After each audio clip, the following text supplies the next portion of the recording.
أعوذ بالله من الشيطان الرجيم بسم الله الرحمن الرحيم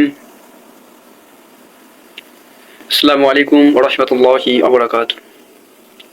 সম্মানিত শ্রোতা বন্ধুরা, আজকে আমরা রোজার গুরুত্ব ও ফজিলত নিয়ে আলোচনা করব। ইসলামের মৌলিক ইবাদতগুলোর মধ্যে 4 নম্বর যে গুরুত্বপূর্ণ যে ইবাদত সেটা হচ্ছে রোজা বা সাওম। রোজা বা সাওম সম্পর্কে আমরা জানবো।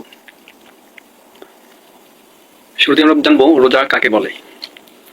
রোজা মূলত ফার্সি শব্দ, এর বাংলা অর্থ হচ্ছে বিরত থাকা।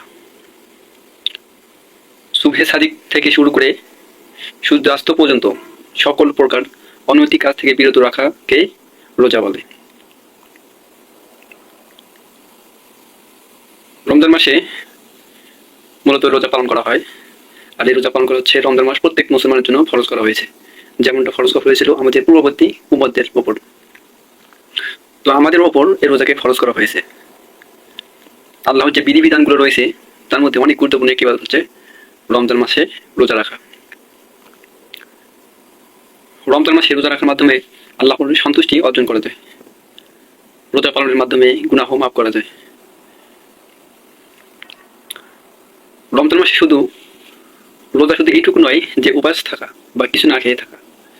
পরিপূর্ণ রমজান বা সাওমের পরিপূর্ণ উদ্দেশ্য হাসিল হবে তখনই যখন একজন মুমিন মুত্তাকি প্রত্যেকটি কাজ, সব কাজ থেকে বিরত থাকতে পারবে, সকল প্রকার অনৈতিক কাজ থেকে নিজেকে বিরত রাখতে পারবে। তখন এটি ইবাদত, গুরুত্বপূর্ণ ইবাদত হিসেবে গণ্য হবে। রমজান মাসে যে ব্যক্তি পরিপূর্ণ সবকটি রোজা বা সাওম পালন করবে, আল্লাহ তাআলা তাকে বিশেষ মর্যাদার অধিকারী করে দেবেন। জান্নাতে একটি দরজা আছে যেটাতে শুধু সিয়াম পালনকারীরাই ওই দরজা দিয়ে প্রবেশ করতে পারবে। এই দরজাটার নাম হচ্ছে রাইয়ান। রাইয়ান নামক যে দরজাটি আছে এটাতে শুধুমাত্র কেবলমাত্র সাওমকারী বা রোজাদারই প্রবেশ করতে পারবে। এই দরজাতে প্রবেশ করার মাধ্যমে প্রত্যেকটা উম্মত বা প্রত্যেকটা বান্ধায় কখনো আর তৃষ্ণার্ত হবে না। রমজানের 2টা উপকার আছে বা আনন্দ আছে। একটা হচ্ছে ইফতারের মাধ্যমে, আর একটা হচ্ছে এর প্রতিদান আল্লাহ নিজেই দেবেন। এটা হাইড করে বা লুকিয়ে রাখানো হয়েছে। আল্লাহ তাআলা নিজেই এটা তার বান্দাদের প্রেরণ করবেন। তো এই জন্য আমাদের আল্লাহ তাআলার সন্তুষ্টি অর্জনের জন্য, নিজেকে গুনাহমুক্ত করার জন্য, নিজের ঈমান আমলকে পরিশুদ্ধ করার জন্য রমজান মাস আমাদেরকে ট্রেনিং স্বরূপ দিয়েছেন।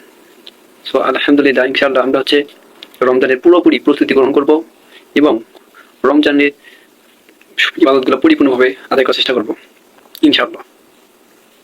আমরা যদি ইনশাআল্লাহ এবার চেষ্টা করি, আল্লাহ তাআলা আমাদের উত্তম নিয়ামত দান করবেন। ওয়া আখিরু দাওয়ানা আলহামদুলিল্লাহ।